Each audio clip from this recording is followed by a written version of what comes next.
buenos días a todos. Vamos a dar inicio a nuestra primera sesión del presente año, del 2026. A los que no hemos tenido la oportunidad de verlos en persona, bueno, pues desearles lo mejor de lo mejor este nuevo año, mucha salud, muchos buenos proyectos. Y bueno, el día de hoy tenemos una invitada internacional y bueno, es para mí un placer que hayas aceptado, doctora. Y bueno, muy brevemente voy a leer algo de su amplio currículum que tiene la doctora. El día de hoy va a estar la doctora Eliana Magalí Ramos. Ella es egresada de medicina de la Facultad de Ciencias Médicas de la Universidad Nacional de Asunción, especialista también en pediatría por la Universidad Nacional de Asunción, esto allá en Paraguay, y especialista en reumatología pediátrica, egresada del Hospital Infantil de México Federico Gómez. Esto, bueno, hizo su especialidad en la UNAM. Está certificada por el Consejo Mexicano de Reumatología Pediátrica y actualmente es miembro de la Sociedad Paraguaya de Reumatología y Sociedad Paraguaya de Pediatría. Y bueno, el día de hoy nos va a dar el tema desafíos diagnósticos del neurolupus. Doctora Magalí, le cedo la palabra. Es para nosotros un placer verte. Muchas Adelante, gracias. por favor. Muchas gracias, doctor. Muy amable. Le agradezco mucho por la invitación y es para mí un honor dar esta plática a tan selecto grupo de la Asociación de Químicos del Instituto Nacional de Ciencias Médicas y Nutrición, Salvador Subirán, en donde tuve el gusto de realizar una pequeña estancia durante mi paso por México. Ok, entonces voy a iniciar hablando sobre los desafíos diagnósticos del lupus neuropsiquiátrico. Va a ser enfocada mi charla a el lupus pediátrico, ya que yo soy reumatóloga pediátrica.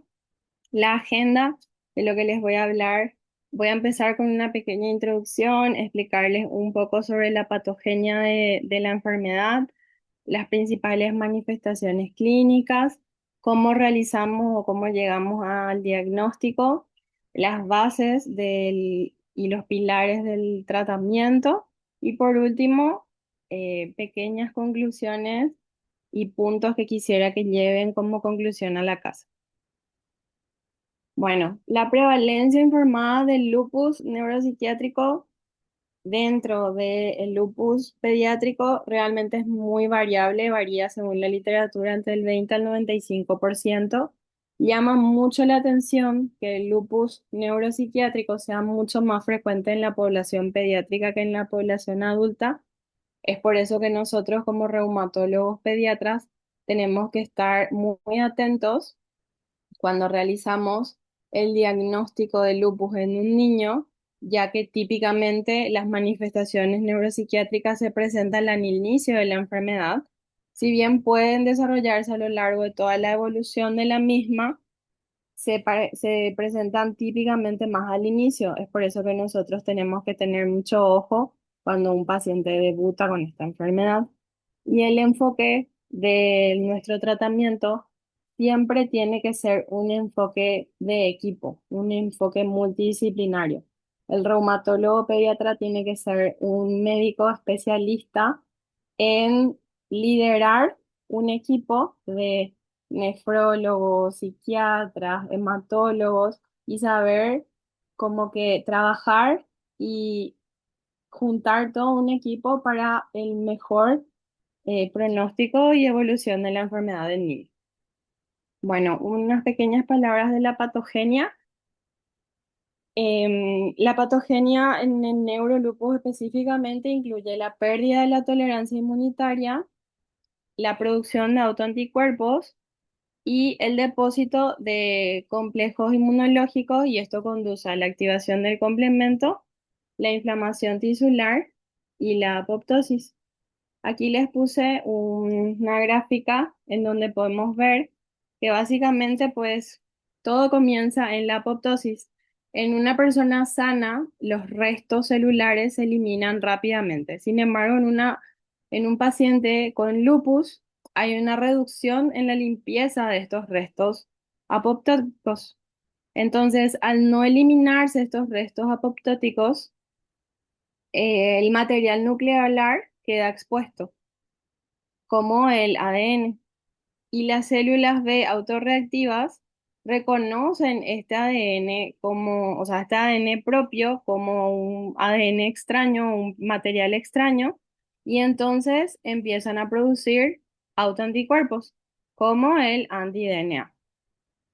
Estos autoanticuerpos se unen al ADN formando inmunocomplejos. Estos complejos son los que viajan por la sangre y tienen un papel crítico porque estos inmunocomplejos se depositan en los lechos vasculares. En el caso del neurolupus, estos complejos pueden depositarse en los pequeños vasos de la barrera hematoencefálica y ahí es donde empieza a dañar la integridad de la protección del cerebro. Una vez que estos inmunocomplejos se han depositado, se quedan pegados en las paredes de los vasos y ahí empiezan a activar el complemento. Se empiezan a liberar proteínas inflamatorias como C3b, C5a, que están en el gráfico. También empieza a haber quimiotaxis de los neutrófilos y esto va generando la inflamación y la lesión. Aunque la imagen menciona vasculitis, nefritis y artritis, el mecanismo en el sistema nervioso básicamente es similar. Lo que hay es un daño vascular, hay ruptura de la barrera hematoencefálica y esto genera o resulta en la neurotoxicidad que generan, y esto es lo que empieza a generar los síntomas como psicosis, convulsiones o un deterioro cognitivo básicamente. Existen factores que están asociados a esta patogenia que están bien descritos en la literatura. Uno de ellos son los factores genéticos. Hay algunos genotipos que están bien ya clasificados y estudiados en el neurolupus, que son estos que se mencionan. Hay claramente una disfunción de la barrera hematoencefálica y lesiones cerebrovasculares. Están descritos a pesar de que aún faltan más estudios y estoy segura que aún no se han descubierto todos los autoanticuerpos involucrados en la enfermedad. Sin embargo, ya hay unos cuantos descritos. Y más adelante en la charla voy a estar comentando los más importantes. Hay activación del complemento y liberación de citocinas, ¿sí? Entonces, básicamente para el neurolupus se han propuesto dos mecanismos patológicos que contribuyen. Uno es la vía autoinmune o inflamatoria que conduce a manifestaciones debido a mediadores inflamatorios o autoanticuerpos que a su vez generan la formación de complejos inmunes intratecales o alteración de la barrera hematoencefálica. Y la segunda vía es una vía isquémica o una vía trombótica que conduce a microangiopatía cerebral, oclusión vascular y hemorragia. La aterosclerosis, el depósito inmunocomplejo y la integración de estas lesiones vasculares son características, lesiones que van y que se generan a través de esta vía. Entonces, en este esquema podemos ver cómo la patogénesis del neurolupus, como les dije, está clasificada en dos vías. Clásicamente la vía autoinmune o la vía inflamatoria está mediada por autoanticuerpos, por citoquinas proinflamatorias, por quimoquinas y la microglia y C1Q. Y la vía isquémica o trombótica también por complejos inmunes, por el sistema de complemento y esta está característicamente relacionada con los autoanticuerpos que se caracterizan en el síndrome antifosfolípido, que voy a estar hablando un poquitito más adelante, ¿sí? En la vía autoinmune o inflamatoria, realmente nosotros nos, em, o sea, la vía autoinmune lo que realmente genera son manifestaciones focales y difusas y síntomas neuropsiquiátricos como disfunción cognitiva y el EBC. Y a través de la vía trombótica vemos más síntomas como psicosis y convulsiones, ¿sí? En este esquema está un poquitito mejor esclarecido cómo interaccionan todos estos mecanismos que le estuve explicando. Tenemos factores genéticos involucrados, factores neuroendocrinos y factores ambientales. Todo esto desencadenan una vía inflamatoria o una vía vascular que tienen sus procesos patológicos intrínsecos que desencadenan en las manifestaciones del neurolupus y los de la vía inflamatoria generan más manifestaciones difusas y los de la vía isquémica generan más manifestaciones focales. Y un poquitito más adelante les voy a estar explicando cuáles son. En la mayoría de los casos de los pacientes, bueno, la medicina, como sabemos, no todo es uno más uno, dos. Cada paciente tiene que ser individualizado según las características y las manifestaciones clínicas que presenta. Entonces, en la mayoría de los casos, la verdad es que vemos que ambos mecanismos patológicos son los responsables de los síntomas de neurolupus que tiene el paciente. El neurolupus primario incluye tanto el neurolupus inflamatorio como el isquémico, y el secundario vemos cuando tenemos un paciente que tiene lupus y manifiesta síntomas de neurolupus debido a un daño orgánico relacionado con el lupus o medicamentos por el lupus. ¿Cuáles, por ejemplo? Los glucocorticoides, que son uno de los pilares del tratamiento, también te pueden generar síntomas psicóticos cuando están a una dosis elevada. Entonces a eso se refiere como un neurolupus secundario.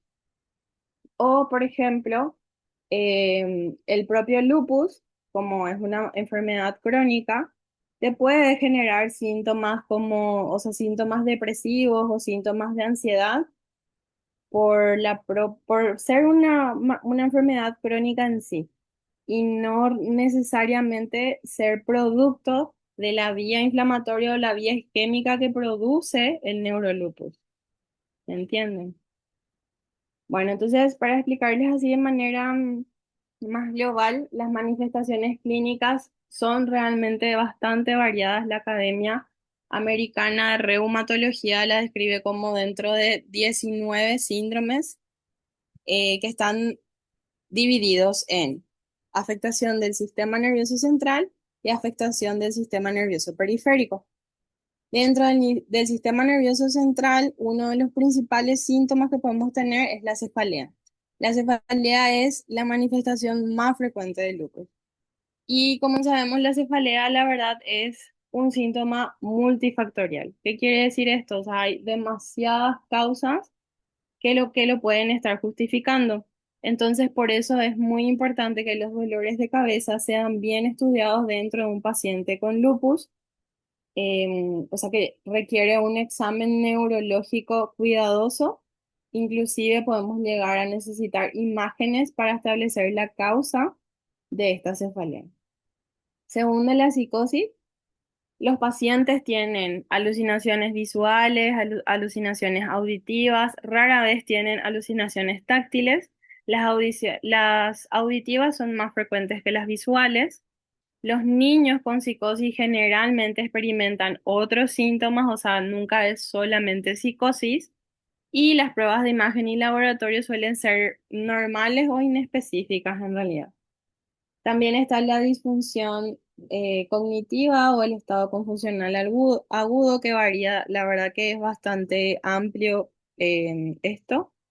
Y el mecanismo fisiopatológico, la verdad que no está bien esclarecido y podemos tener diferentes tipos de imágenes y laboratorios que nos pueden explicar, pero siempre es importante dentro del estado confusional agudo descartar otras causas que lo pueden estar generando para poder atribuir que ese estado confusional agudo es netamente producto del neurolupus.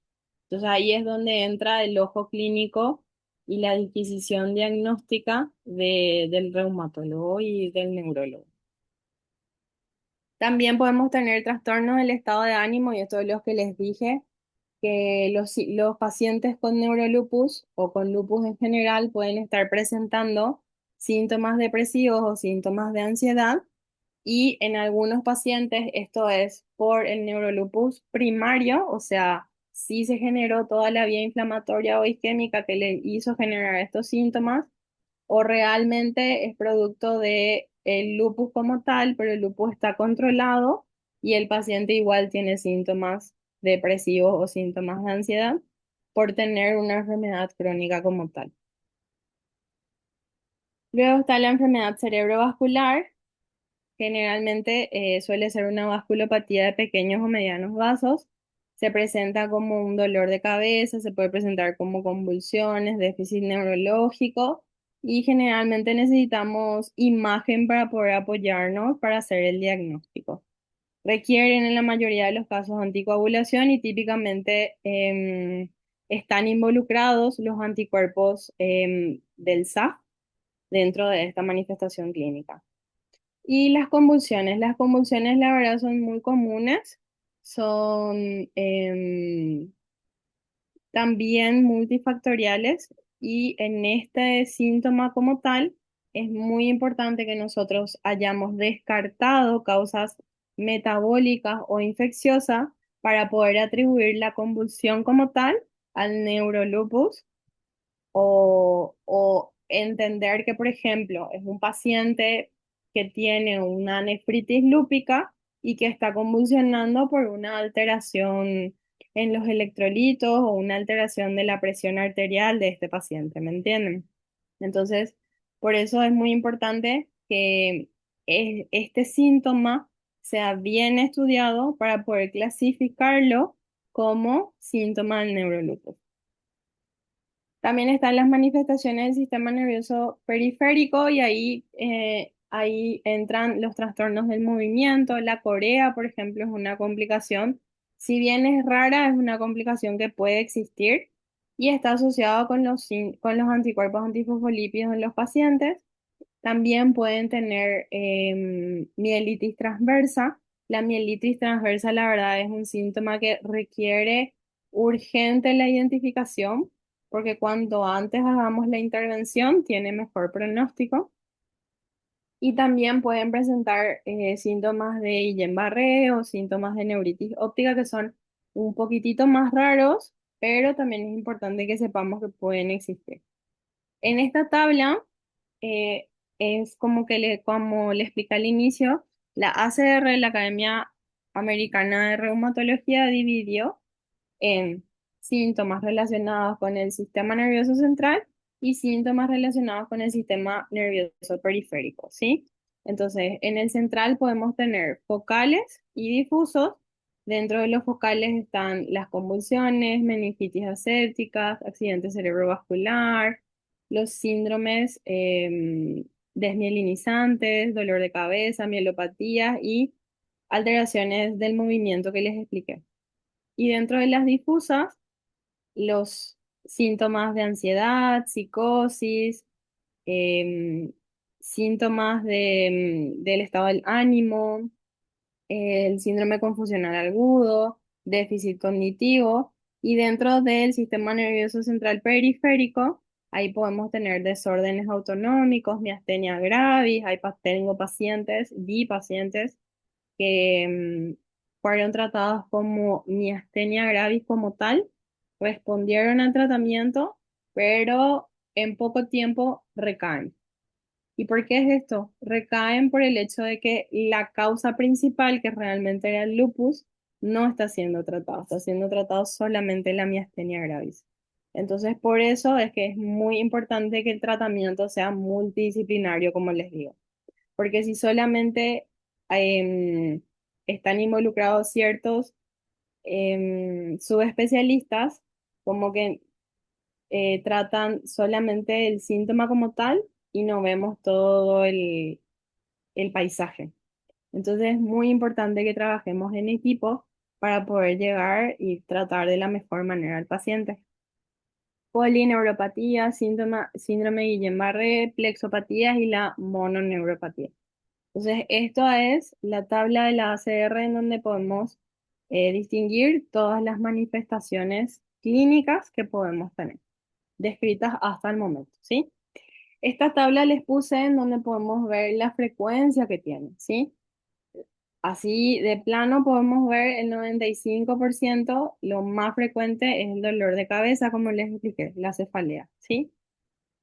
Pero, como les dije, también necesitamos un estudio exhaustivo y un examen físico bastante minucioso para poder atribuir a que ese dolor de cabeza realmente es manifestación del neurolupus, ¿sí? Y ahí podemos observar todos los porcentajes de frecuencia que tienen los síntomas, ¿sí? Bueno, ahora ya vamos al diagnóstico, que es donde realmente involucraría más el área de ustedes. Bueno, la iniciativa SHARE hizo una serie de recomendaciones para ayudar en el diagnóstico y manejo. Las investigaciones de laboratorio. Realmente nosotros al inicio tenemos que estar enfocados en identificar causas no relacionadas. O sea, que tenemos que hacer realmente al inicio es descartar que no haya otra causa que esté justificando esos síntomas. Entonces, siempre tenemos que descartar primero que no haya ningún tipo de infección o neuroinfección en este caso, que no haya toxicidad por fármacos, que no haya anomalías metabólicas, como les dije. Los pacientes pueden tener nefritis lúpicas y por eso tienen desórdenes hidroelectrolíticos o alteraciones de la presión arterial que pueden justificar estos síntomas y tenemos que saber hacer la disquisición diagnóstica. O traumatismos, que también pueden ser algo relacionado. La literatura nos describe que los estudios demostraron realmente que las anomalías en el líquido cefalorraquídeo actualmente no tienen una utilidad clínica en específico, ¿sí? O sea, sí es importante que nosotros realicemos la punción lumbar, sí es importante que estudiemos el líquido cefalorraquídeo, que estudiemos los autoanticuerpos en este líquido cefalorraquídeo, pero más que nada, y lo principal que vamos a hacer con este método de estudio es descartar que no haya otra anomalía. Por ejemplo, las infecciones. ¿Me entienden? Entonces, hablando un poquitito de los autoanticuerpos, la presencia del anticuerpo antiperribosomal, que es uno de los más conocidos dentro de dentro del neurolupus, se anunció inicialmente como una prueba sensible y específica para la depresión y la psicosis en el lupus. Sin embargo, es muy importante aclarar que el antiperribosomal tiene una buena sensibilidad, pero no es específico, ¿sí? ¿Por qué? Porque el antiperribosomal podemos encontrar también positivo en otras patologías asociadas y no específicamente en neurolupus. Por ejemplo, en la hepatitis autoinmune, ¿verdad? Y también podemos tener hepatitis lúpica, por ejemplo. Y no, ese perribosomal puede estar positivo y puede no estar justificando los síntomas eh, neurológicos y está relacionado más bien a la hepatitis del paciente. ¿Me entienden? Entonces, en esta revisión, en este artículo de la revista colombiana de reumatología que se publicó en el año 2019, se puede ver en una tabla en donde nos describen los principales anticuerpos que están asociados con manifestaciones de lupus neuropsiquiátrico.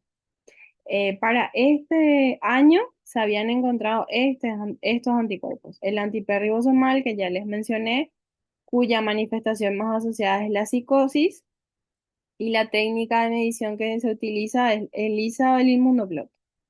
El anti-NMDA se asocia más al déficit cognitivo, los anticuerpos antifosfolípidos se asocian más a convulsiones, antineuronales, a psicosis, antiendoteliales, a psicosis o depresión, y la anti-aquaporina 4 a la neuromielitis óptica. Acá podemos ver la prevalencia de estos autoanticuerpos em, presentes en pacientes con LES y la técnica que realmente es una de las cosas más importantes para ustedes como químicos, ¿no? La mayoría se realiza por ELISA, otros por inmunofluorescencia.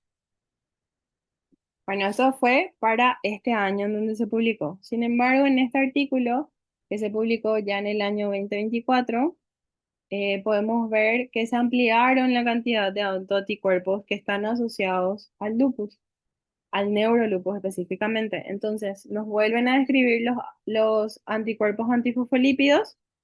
En este caso tenemos que mencionar que son los tres principales, ¿no? O sea, el anticoagulante lúpico, anticardiolipina y anti-beta 2 glicoproteínas.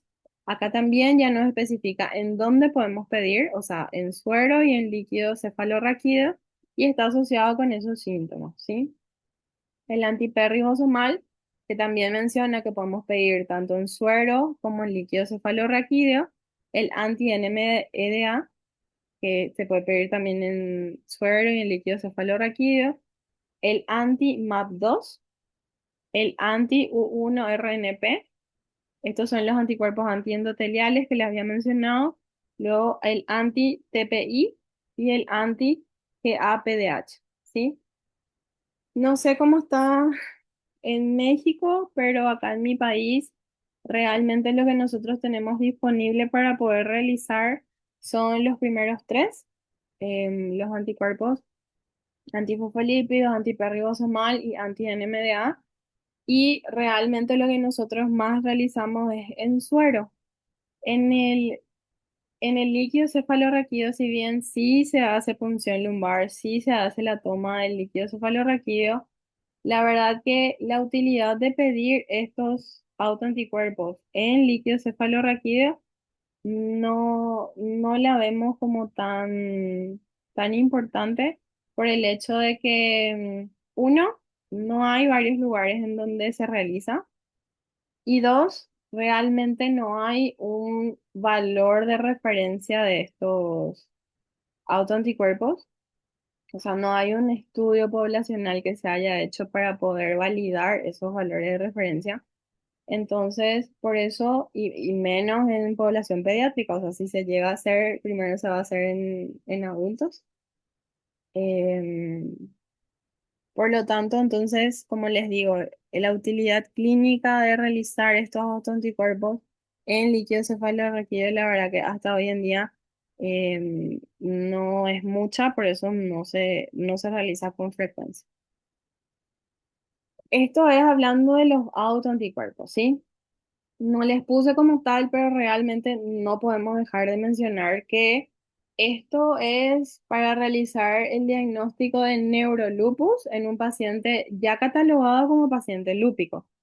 Es decir, sí o sí, en estos pacientes ya tuvimos que haber realizado el ANA, ya tuvimos que haber realizado por lo menos proteínas del complemento, C3, C4, y los otros autoanticuerpos que son comunes, como para solicitar en el lupus, como son el anti-DNA y el anti-SMIT, ¿no?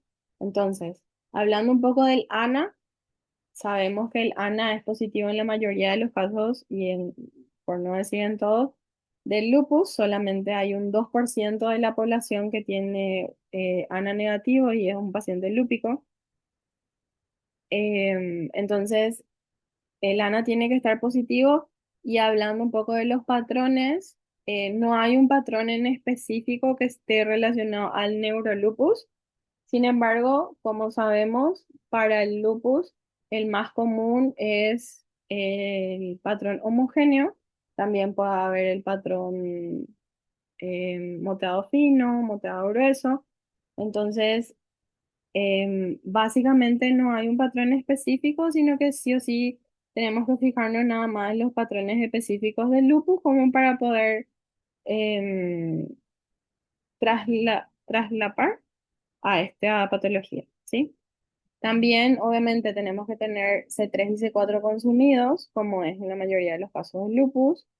Y bueno, el anti-SNP y el anti-DNA ya para poder realizar el diagnóstico específico, ¿ok? Eso no les puse porque eso de hecho ya tenemos que tener para poder hablar del neurolupus. ¿Me entienden? Bueno, y eso fue en cuanto a las pruebas de laboratorio que se pueden hacer. Ahora, sí o sí, para poder hacer el diagnóstico también nos tenemos que basar en estudios de neuroimagen. ¿Y cuáles son los que han mostrado mejor utilidad hasta hoy en día? Son la resonancia magnética con contraste, en donde podemos ver patologías asociadas a los vasos sanguíneos y el SPECT o el PET, que son, son tomografías computarizadas por emisión de positrones, que es el más común, que también tienen una alta sensibilidad para ayudarnos a diferenciar patrones de flujo sanguíneo heterogéneos que puedan sugerir vasculopatía, ¿ok? Entonces, ahora podemos ver, por ejemplo, esta es una resonancia en donde estamos viendo, o sea, una resonancia con contraste, en donde estamos viendo que acá hay un detenimiento en el flujo, ¿sí? O sea, en este seno, que es el seno transverso, podemos ver que hay una trombosis, ¿sí? Según el flare de este estudio, podemos ver que realmente estamos en una trombosis venosa, ¿sí? Entonces, una trombosis venosa del seno transverso de este paciente y podemos asociar a los anticuerpos antifosfolípidos, ¿sí? En este estudio, o sea, en este artículo que se publicó en el año 2023, también nos muestran más imágenes de otros síntomas que podemos ver y que podemos diagnosticar por neuroimagen. En esta imagen, en el A, podemos ver síndromes desmielinizantes. Acá en el B podemos observar mielopatías. Y en el C, un síndrome de Guillain-Barré paciente, ¿sí? En este podemos ver un accidente cerebrovascular que probablemente está asociado con algo isquémico en un paciente con anticuerpos. Podemos asumir, ¿verdad? Podemos relacionar a los anticuerpos antifosfolípidos. Y en este podemos ver vasculopatía, ¿sí? ¿Y qué es lo característico que podemos ver? Esta imagen arrosariada que nos indica y nos da un alto porcentaje de sugerencia de vasculitis asociada al sistema nervioso central en un paciente con lupus, ¿sí? Y estos ya son estudios un poco más específicos, pero más que nada recordando que también podemos tener la neuromielitis óptica en estos pacientes.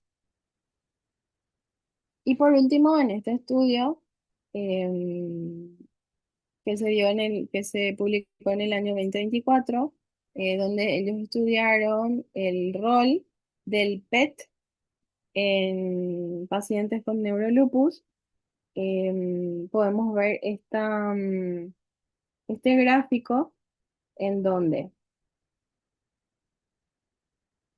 nos trata de explicar y nos describe los complejos mecanismos fisiopatológicos por los cuales el PET nos puede ayudar para realizar el diagnóstico temprano de estos pacientes, ¿sí? Entonces, hay un esquema de hipometabolismo e hipermetabolismo, ¿sí? La vía del hipometabolismo representa el daño crónico o la pérdida de función y se origina principalmente por el daño macro y el daño microvascular que hay, ¿sí? El lupus ataca los vasos sanguíneos, lo que reduce el flujo de sangre y eso se traduce en hipoperfusión.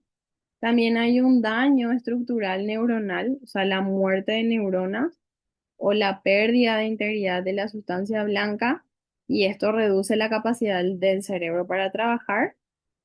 Y la vía del hipermetabolismo, que está representada por este color naranja, em, representa procesos activos, agudos o de defensa, ¿sí? Y ocurre básicamente por la inflamación incrementada, por hiperemia regional, por una reacción al estrés que vemos y hay un reclutamiento neuronal compensatorio, ¿sí?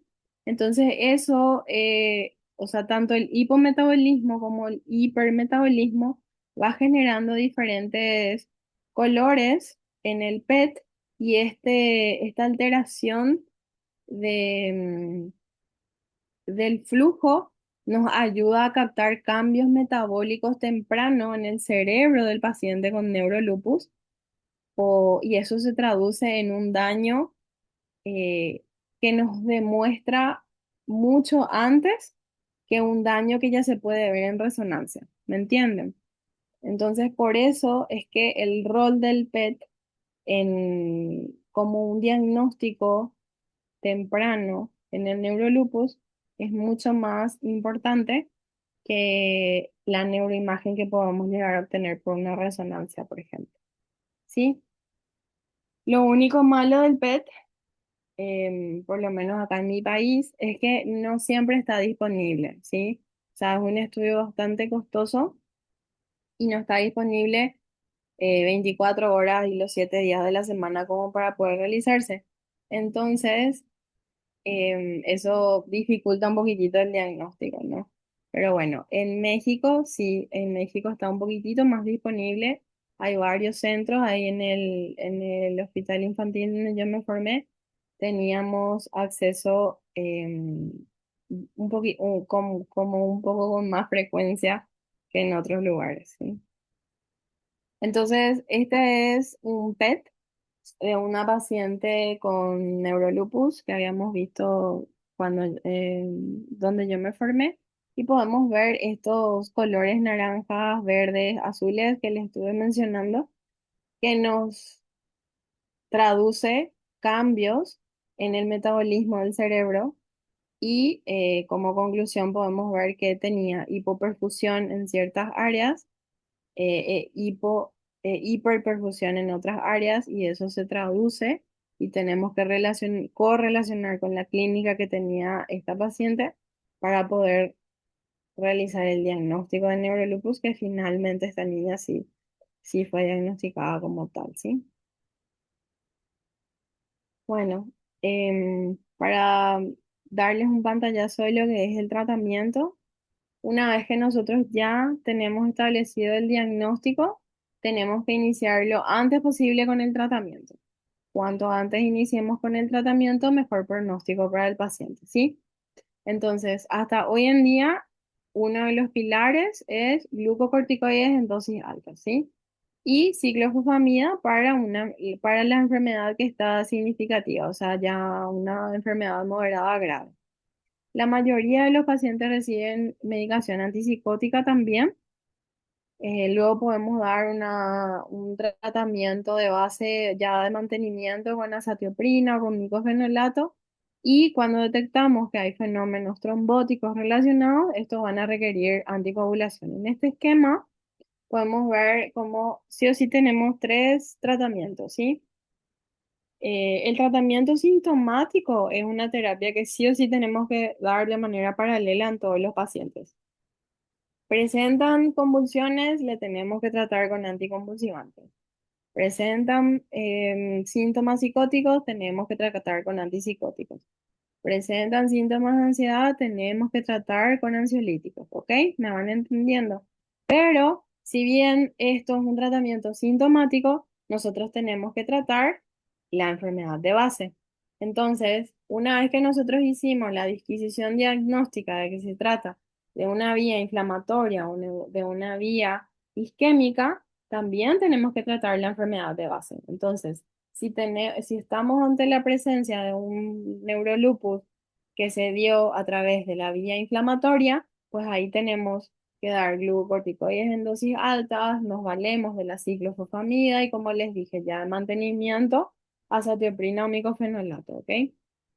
Y según la gravedad del caso, pues podemos llegar a usar rituximab, belimumab, vanifrolumab, ¿ok?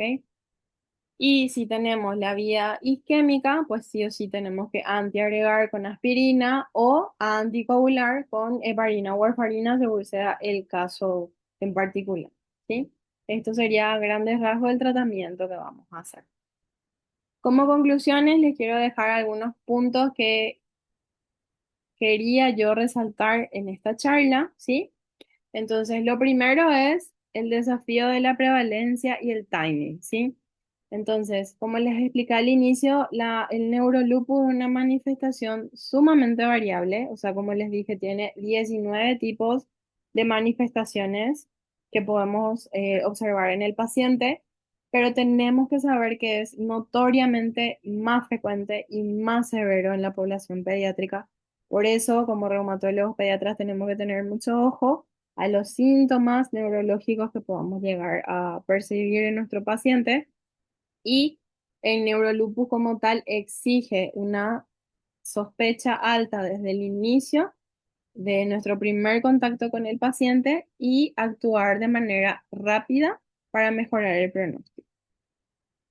La segunda conclusión que quiero que lleven de esta ponencia es el reto del diagnóstico diferencial, ¿sí? Entonces, no todo síntoma neurológico en un paciente con lupus es un neurolupus primario, ¿ok? Como les dije, entonces, tenemos el desafío clínico que es distinguir la actividad lúpica como tal, o sea, que sea un neurolupus como tal, de las complicaciones del lupus como enfermedad crónica.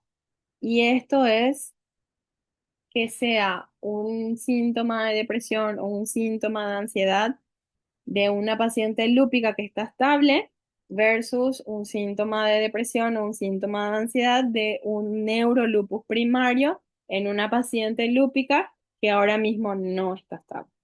¿Entienden? O segundo, tenemos que saber también diferenciar si estos síntomas que está teniendo la paciente no son secundarios, efectos secundarios de fármacos como los esteroides. Los esteroides te pueden dar una psicosis inducida por esteroides. Entonces, cuando nosotros tenemos y le estamos tratando a un paciente que está con esteroides a dosis altas, podemos observar psicosis y tenemos que saber hacer la disquisición diagnóstica de que esa psicosis es secundaria al fármaco y no necesariamente un neurolupus que se está manifestando en un paciente. ¿Me entiendes? Entonces, este reto del diagnóstico diferencial es muy importante que lo sepamos hacer desde el inicio de la manifestación. Tercero, que el diagnóstico va mucho más allá. En la clínica no existe una prueba de oro única. El enfoque del manejo de este paciente tiene que ser integral y se tiene que basar básicamente en neuroimagen, en laboratorio, ya sea para análisis de autoanticuerpos en suero o en el SR, como les expliqué, y las otras pruebas que de hecho y de plano tenemos que hacer para diagnosticar lupus, ¿sí? Y lo más importante, el enfoque de equipo, como les hablé, ¿sí? El reumatólogo tiene que saber liderar, pero comunicarse de manera clara con todos los otros colegas, parte del equipo, ¿ok? Neurólogos, psiquiatras, nefrólogos, hematólogos y otros más.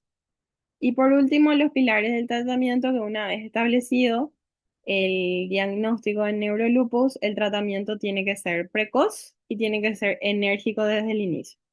Los pilares fundamentales son corticoides a dosis alta, ciclofosfamida, adaptando siempre la intensidad de la terapia a la gravedad del cuadro clínico. Esto es básicamente lo que yo les quería resaltar sobre la charla. No quería dejar pasar la oportunidad para comentarles un poco sobre mi paso por el laboratorio de inmunología del Hospital Salvador Subirán.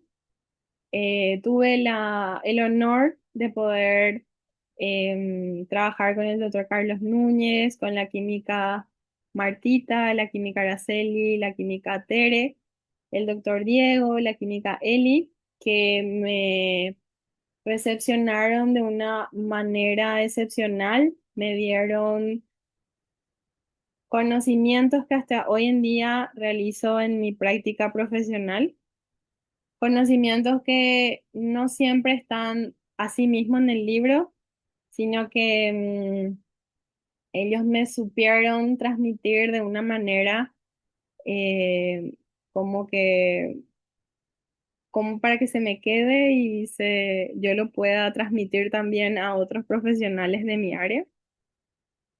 Y que me lo hicieron transmitir en un ambiente muy cálido y donde en todo ese mes pude pasar de una manera extraordinaria.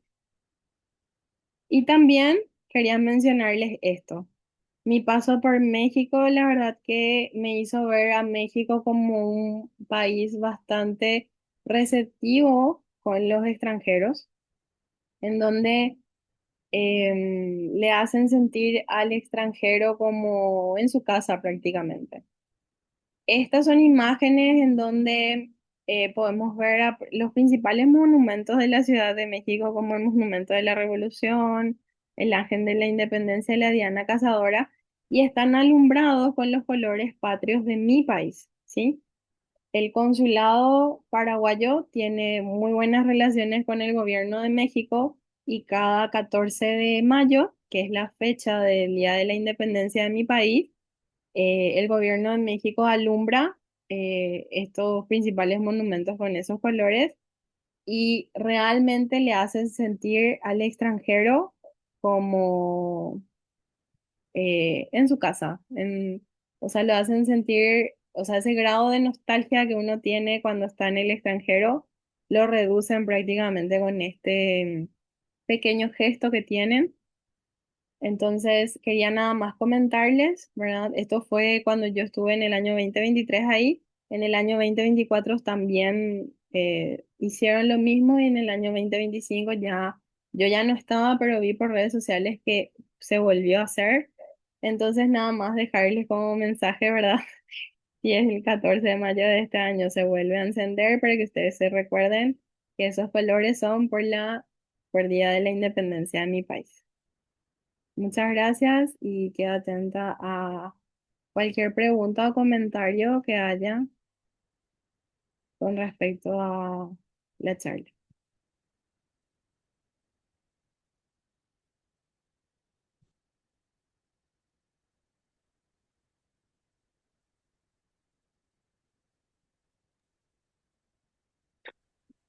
Muchas gracias, doctora Magalí, por su presentación. Tenemos tiempo para algunas preguntas y comentarios. Si alguien las tiene, también favor de hacerlas por el chat. Y bueno, nos hablaste a profundidad sobre el desafío y las dificultades para establecer pues estos diagnósticos. Justo hace algunos años, a veces se acentúa más, pero datos del Grupo Latinoamericano para Lupus eh, nos habla que pues, hay en el latinoamericano más de 6 años para hacer el diagnóstico, y estoy hablando de datos de adultos, ¿no? Entonces, bueno, sabemos en general que entre más pronto se haga un diagnóstico, muchas veces la evolución de la enfermedad pues puede ser un poco más benévola. Recordando que pues estas enfermedades al día de hoy pues no tienen como tal una cura. Bueno, en este sentido, y bueno, nos hablabas tú de muchas manifestaciones, desde un simple dolor de cabeza hasta algunas alucinaciones que pueden tener los chavos, eh, y que creo que pueden ser o se van acentuando en cuanto a dificultad, pues obviamente conforme van siendo más pequeñitos, ¿no? Porque Sí, hay que decir que no hay como una edad así en la cual se destelle o empiece a impactar de manera importante eh, a estos pacientitos. Eh, Hay algunas preguntas. ¿Cómo responden los niños en las terapias que nos mencionaste? ¿Se recuperan? ¿Qué nos En puedes general, comentar muy al bien. respecto? En general, muy bien. Los niños tienen esa característica que en realidad son bastante resilientes. Entonces, hasta hoy en día, si bien es mucho más agresivo en los niños, la tasa de respuesta ante este tratamiento es buena. Entonces, la mayoría de ellos llegan a lo que nosotros llamamos remisión, que es donde nosotros podemos mantenerle como con la enfermedad dormidita y bueno, luego puede haber algún factor gatillante que eso vuelva a despertar la enfermedad, pero la mayoría de ellos responde bien, llegan a la remisión y si logramos evitar los factores gatillantes, pues terminan y pasan a la edad adulta en remisión de la enfermedad. Mencionabas tú por ahí, y creo que es importante hacer énfasis, eh, que a dosis altas, ¿no? Y esto creo que para contrastar un poco con lo que ocurre a veces en pacientes adultos también con el mismo diagnóstico. Y de ahí la importancia, pues, de que sean revisados los pequeños por un reumatólogo pediatra, porque muchas veces, pues, sí son diferentes las dosis que se usan en el paciente adulto. Es correcto, ¿verdad? Así mismo, o sea, tenemos que entender desde el vamos que un niño no es un adulto pequeño. Entonces, el niño y el adulto tienen manejos diferentes, si bien hay cosas en donde sí se parecen, pero no es lo mismo. Entonces, al niño hay que tratarle como tal. El niño tiene otras cosas, otros factores que involucran o que afectan el tratamiento. Por ejemplo, nosotros nos basamos mucho en la dosis kilo peso, porque si nosotros nos excedemos en lo que el niño requiere por su peso, pues realmente le podemos hacer más daño que, que beneficiarlo por el tratamiento. O sea, le podemos ocasionar más efectos adversos de lo que realmente necesita. Entonces, pues sí, siempre lo ideal es que le trate un reumatólogo pediatra porque este va a poder hacer pues el tratamiento adecuado según el kilo peso. También nosotros nos dejamos ver mucho porque el niño pues está en etapa de crecimiento y hay otros factores que pueden estar afectando lo que nosotros, o sea, lo que nosotros estamos tratando. Entonces, el reumatólogo pediatra es el que va a tener esa visión un poquitito más clara sobre el tratamiento. Otra pregunta, doctora. ¿Qué edad en niños es más frecuente y cómo podemos diferenciarlo de los comportamientos naturales, pues, de un niño sano? Ya. Pues en la adolescencia, desde los 10 años hasta aproximadamente 16, 17, en este rango etario es donde más debutan con estas enfermedades. ¿Y cómo lo podemos diferenciar? Y bueno, básicamente, si nosotros tenemos un paciente lúpico que está con tratamiento de la enfermedad y la enfermedad está controlada, ¿cómo sé que está controlada? Nosotros en cada consulta hacemos el grado de actividad mediante una escala que se llama SLEDAI.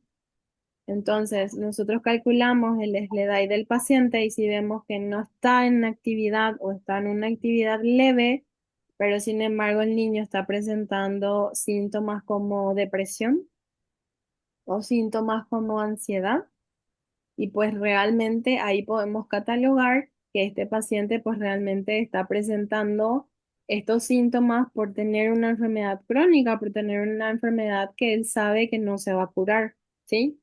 Pero no necesariamente ser un síntoma del neurolupus como tal. Ahora, si tenemos un paciente lúpico que de repente empieza a presentar síntomas de depresión o cefalea o empieza a presentar como alucinaciones auditivas, y en sus estudios de laboratorio vemos marcadores de inflamación elevados, o sea, marcadores de inflamación elevados agudos, o sea, PCR y BCG están elevados, o tenemos hipocomplementemia, o tenemos los títulos de los autoanticuerpos elevados, o sea, anti-DNA positivo y cosas así, pues ahí podemos ver que realmente ese lupus está en actividad. Entonces, esos síntomas muy probablemente sí se relacionen a síntomas del neurolupus. Entonces, si bien tu paciente no estaba con actividad a nivel cerebral, ahora lo está presentando. ¿Me entienden? Entonces, es muy importante que nosotros ese síntoma que presenta el paciente hagamos la disquisición de manera individualizada en cada paciente. ¿Me entienden? Y en un paciente que es normal, no lúpico, puede tener ese tipo de manifestaciones, pero no va a tener todas las manifestaciones del lupus asociadas. O sea, no tiene por qué tener alteraciones en el hemograma o alteraciones de marcadores de inflamación elevados o hipocomplementemia. O sea, no va a tener como toda la clínica que tendría un paciente lúpico. Hay que recordar que muchas de estas escalas que nos mencionas también están seccionadas como por afección a diferentes pues, como órganos blancos o sistemas, ¿no? En Sí. este sentido nos comentabas algo y por ahí nos mencionaste acerca de que a veces, además de estudios en sangre, se puede requerir una punción lumbar. Supongo yo que justamente cuando ves esa actividad a nivel del sistema nervioso es cuando a veces ustedes deciden pasar de una prueba nada más en sangre, que pues, sabemos que es mucho más sencillo, a una punción lumbar. Y ahí es, supongo que también eh, qué tan fácil o complicado es a veces convencer a los papitos de hacer este procedimiento, que no es nada sencillo en comparación a, pues, a una punción venosa, ¿no? Sí. Bueno, y la verdad siempre es importante hablar y desde el vamos explicarle a los padres que estos niños son mucho más susceptibles a padecer infecciones que los niños que no tienen este tipo de enfermedades. Entonces, como ellos son pacientes inmunocomprometidos y son más susceptibles a las infecciones, cuando empiezan a presentar estos síntomas de manera repentina y aguda, una de las cosas que nosotros sí o sí estamos obligados a descartar es que no se trate de una neuroinfección, una encefalitis por algún virus como herpes, por ejemplo, ¿sí? Entonces, ahí es donde nos sirve la punción lumbar. Entonces, nosotros con el estudio del líquido cefalorraquídeo podemos ver ciertas características, pleocitosis y cosas así, o disminución de la glucosa y bueno, algunas características que podemos estudiar y podemos ver si realmente ese líquido nos impresiona infectado y la infección es la que está causando todos esos síntomas y tratando la infección, pues se solucionan los síntomas o ese líquido está normal, no tiene nada que apunte a que sea infeccioso y realmente me impresionan que estos síntomas se pueden relacionar a la patología de base como tal, o sea, al lupus. Entonces, mi tratamiento va a ser diferente. En este caso, pues le voy a tener que dar antibióticos o antivirales y en este caso voy a tener que intensificar mi tratamiento. Entonces, si partimos de esa base y logramos que los padres entiendan de esa manera, que me va a ser bastante diferente el tratamiento, entonces ahí es donde nosotros le podemos llegar a hacer entender cuán importante es someterle a este procedimiento invasivo a su pequeño. Muy bien. Y bueno, ya finalmente mencionar que, pues además del lupus, que fue de lo que versó la plática del día de hoy, pues hay otras neuropatías también de tipo autoinmune que hay que considerar, como el síndrome por NMDA que mencionabas por ahí en algún momento, el síndrome de aquaporina, en MOG también, ¿no?